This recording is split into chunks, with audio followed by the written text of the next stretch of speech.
किताबों में एक वाक़या लिखा है, एक बुजुर्ग थे, लोग उनके पास अमानतें रखवाया करते थे। अब वो जो बुजुर्ग थे वो उनसे अमानत लेते और उनको कहते कि आपका कर्ज मेरे ऊपर है और मैं इनको इस्तेमाल कर लूँ तो कोई हर्ज नहीं है, जब आपको ज़रूरत होगी मैं ये कर्ज आपको वापस लौटा दूंगा। चुनाचे लोग कहते हमें आपके ऊपर एतमाद है, हमें कोई मसला नहीं। चुनाचे वो बुजुर्ग वो अमानतें लेते, वो पैसे लेते, कर्ज लेते और गरीबों के अंदर तकसीम कर देते, गरीब लोगों के अंदर बांट देते। उनका ये मामूल था। अब कुछ अरसा गुजरा और लोगों ने पैसे का मुतालबा करना शुरू किया। इन्होंने तो अल्लाह के रास्ते में खर्च कर दिए हुए थे। अब एक आया, दूसरा आया, तीसरा आया, काफ़ी वक्त गुजर गया, काफ़ी लोग इकट्ठे हो गए। तो एक दिन उन्होंने कहा कि आज हम सब मिल के जाएंगे और जाके वहाँ बैठ जाएंगे और हमने हर हाल में अपने पैसे लेने हैं। चुनाचे वो बुजुर्ग आए, बुजुर्गों के पास लोग आए और उनके पास आके बैठ गए और कहने लगे कि हज़रत आज हम सबको अपने पैसे चाहिए, हमारे अपनी अमानतें चाहिए, हमें हमारे पैसे लौटाएं फिर हम जाएंगे, वरना हम नहीं जाएंगे। अब वो एक कमरे के अंदर वो लोग भी बैठे हैं और वो बुजुर्ग भी बैठे हैं और इंतज़ार हो रहा है, खामोश बैठे हुए हैं। वो मुतालबा कर रहे हैं और हज़रत खामोश बैठे हुए हैं। थोड़ा सा वक्त गुजरा, कुछ देर के बाद बाहर से एक बच्चे की आवाज़ आई, वो कोई हलवा बेच रहा था। बुजुर्गों ने जब देखा कि वो बच्चा हलवा बेच रहा है तो उन्होंने खादिम को कहा इस बच्चे को बुला लाओ। वो बच्चा आया, उसे कहा क्या बेच रहे हो? उसने कहा जी हलवा है। फरमाया कि जितना हलवा है ये जितने लोग बैठे हैं इनके अंदर तकसीम कर दो। बच्चा तो बहुत खुश हो गया कि जी आज तो मुझे पूरा दिन मेहनत करने की भी ज़रूरत नहीं और मेरी एक ही डील हुई और एक ही जगह सारा माल बिक गया। चुनाचे उसने अपना हलवा सब लोगों में डिस्ट्रीब्यूट कर लिया और सब ने वो खाया और खूब इंजॉय किया।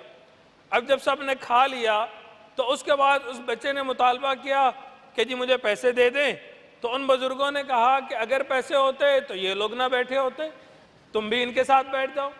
वो बच्चा परेशान, वो बच्चा था, सोचने लगा मैं जिस दुकानदार से लेके आया था अब मैंने उसको वापस जाके पैसे देने थे, अगर मैं पैसे नहीं लौटाऊंगा वो तो नाराज़गी का इजहार करेगा और दोबारा मुझे सामान भी नहीं देगा और मुझे घर भी जाना है, घर में वालदा इंतज़ार में है, अगर मैं पैसे लेके नहीं जाऊंगा वालदा भी नाराज़ होगी और घर में खाना भी नहीं बनेगा, मेरे बहन भाई भूखे सोएंगे। अब उसके जहन में ये सोचें आने लगी और बच्चा परेशान होने लगा। जैसे जैसे सोचता गया वैसे वैसे परेशान होता गया, हत्ता के बच्चे ने रोना शुरू कर दिया। अब वो ऊंची ऊंची आवाज़ से रो रहा है, चीख रहा है कि जी मुझे पैसे चाहिए, मुझे ज़रूरत है, मैं अम्मी को क्या बताऊंगा, घर में खाना कैसे बनेगा, दुकानदार को कैसे पैसे दूंगा। अब वो बच्चा रो रहा है, चीख रहा है और बार बार ये बातें कर रहा है। थोड़ी देर गुजरी, थोड़ी देर में एक आदमी आया, उसके हाथ के अंदर एक थैला था, उसने आके उन बुजुर्गों को वो थैला हदिये के तौर पे दिया। हजरत ने वो खोला, उसके अंदर पैसे मौजूद थे। हजरत ने तमाम कर्जदारों के पैसे दिए, उस बच्चे के भी पैसे दिए और फिर कुछ पैसे बच गए, वो लोग चले गए। खादिम ने पूछा हजरत क्या मामला माजरा था? लोग आपके दरवाजे पे पहले बैठे थे, वो आपसे पैसे मांग रहे थे, उसके बावजूद आपने उस छोटे बच्चे को भी बुला लिया और उससे भी सामान लेके सबको खिला दिया, ये आपने क्या मामला किया?